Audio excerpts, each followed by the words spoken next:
we're kind of walking through the timeline here. The first time that you really started to read, and let's say the dirt sheets, your favorite, about Bill being a little bit paranoid, and there was a situation that happened with Mr. Regal in a match. Oh, you yeah. know so take me back to that moment from what you remember backstage when. So basically, if those listening don't know, as he got into the streak a little bit, he had a match with Steve at William Regal, whatever you want to call it, Mr. Regal. Right. And it showed that he didn't have a whole lot of experience. He was pretty green. And there's a lot of different stories about Eric Bischoff being extremely upset, Bill being extremely upset, Mr. Regal saying, hey, that's what I was told to do by this unnamed agent. What do you remember from the tension and like that situation on your end?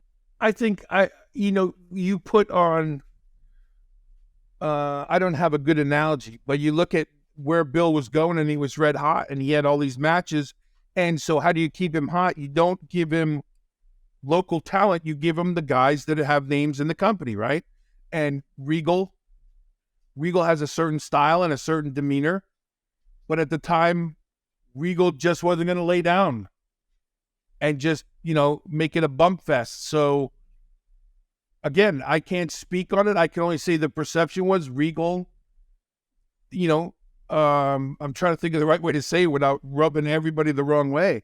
I'll say that Regal is one of the best wrestlers ever, I think. He's very underrated. His skill set is through the roof. Yeah. Bill Goldberg having an 8-minute match with him. And it wasn't the same skill set. And Regal wasn't going to, if you look at it, Regal wasn't going to, lack of a better term, dumb his stuff down to get through the 8 minutes. And people were going, wait a minute, we've invested in this guy, and now you're showing him up. And I think that's where it all came from. So the unnamed agent and all these things, and you're doing what you were told and all these things. Listen, you have two options when you go out there. Things go the right way and sometimes things don't, or there's a definite path being taken.